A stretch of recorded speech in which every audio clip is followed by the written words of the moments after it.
Hello everyone, hope all of you are doing good. Shalini and Nandini have made art so easy and accessible that all the children are really enjoying it. So today I am going to share a piece of art which is also very simple and easy, and it's also very interesting because no matter how you do it, there is no right or wrong. No matter how you do it, the end result is very nice. So that's very encouraging. So shall we start? First, let me tell you the things that you need to do this. First of all, you need a piece of string. You need a long piece of string. Okay, it should be slightly strong, like this. You can use twine, or you can use a piece of wool, or you can use some embroidery thread if you have at home, or even this string which you get to tie packets. Anything. It just should be at least half a meter long. It should be at least half a meter long. Okay, so you need a piece of string, and then next what you need are some watercolors. Now these watercolors, initially you can just take one color. Take the child's favorite color, or something nice and bright which is attractive to the child. Secondly, you need some chart paper, a big piece of chart paper. Now what I did is I bought a roll of chart paper and I cut it into 4 pieces, so that if the child wants to do it again, you will have some chart paper with you. And last of all, you need a big book. See, this is just to apply pressure. You can use anything, a diary or a novel, whatever is available in the house you can use.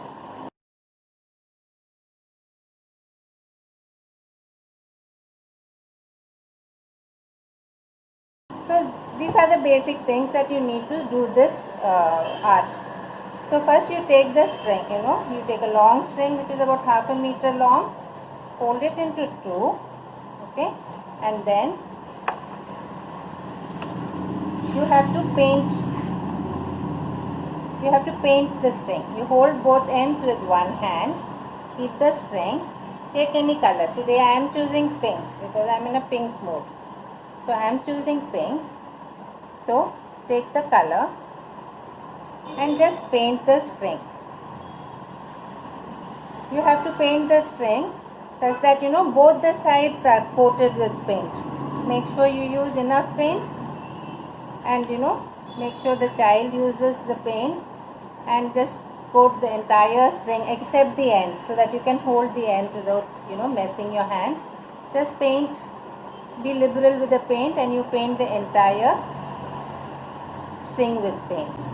If the child has difficulty painting, or if the child is lazy, doesn't feel like painting, you can even just put the string, dip the string in the paint. You make it easy for them initially, so later on they will be more cooperative. Then you take the chart paper, you fold it into two. Okay, you fold it into two.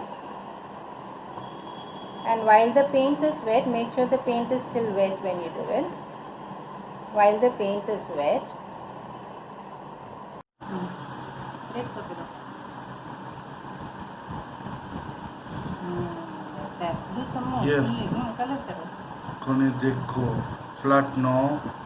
open the chart paper, hold the string at the unpainted edges, open the string with both hands. You might need to help the child with this, okay?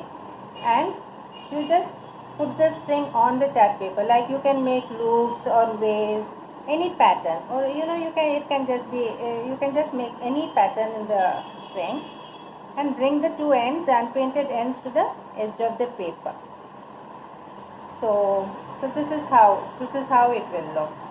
And then you close the paper, you close the chart paper, and you keep it in the book which I spoke about earlier. You keep it in the book, and then applying slight pressure on the book, you just pull the string. Okay, you can either pull the string straight, or you can make it a little zigzag. Whatever, if the child is comfortable initially pulling it straight, you pull it straight, or you make it a little zigzag, and you just pull the entire string out like this. You just pull it out totally. You have to apply pressure so that and then now the string is out. Now let us open and see what pattern we have got. There. It's a simple pattern. See now? This is what we've got. This is a simple pattern. So as the child gets comfortable, you can try, different patterns. You can try with two colors. Now I have dipped the thread in the paint, right? Let me use this and see what I get. I have used a blue and a red together. So I'm taking the ends of these two. I'm going to keep them together. I'm just taking them out of the paint. There's a little too much of the paint. So what you can do is, keep it on the paper so that the paper will absorb the excess paint. Just keep it on the paper so that the paper absorbs the excess paint. Okay.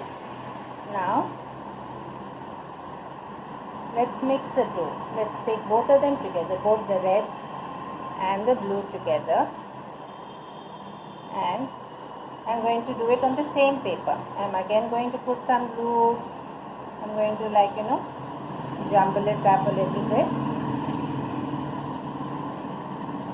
and I'm bringing the unpainted edges to the end of the paper, closing the paper again. Just press on it, keep it in the book, and now I'm just going to pull it out straight because there are like 4 pieces, So I'm pulling it out straight till the entire thread is out. Now let us see what we have got. I hope this is fine. Wow. Isn't this nice? So it's very simple. I'm sure the child will enjoy seeing different patterns coming. You can try with 2 threads. You can try different colors on each thread, or you can make alternate colors. Paint one about 2 inches of one color and the other 2 inches, like that. You paint alternate colors.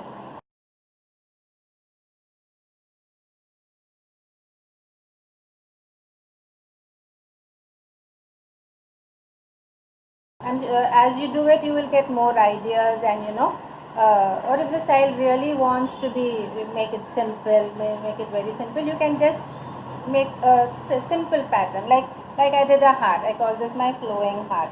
See, it's a very simple pattern.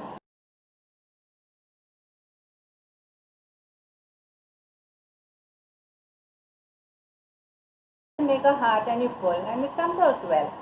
So it's very interesting. I hope all of you will enjoy doing this. Have fun. Bye.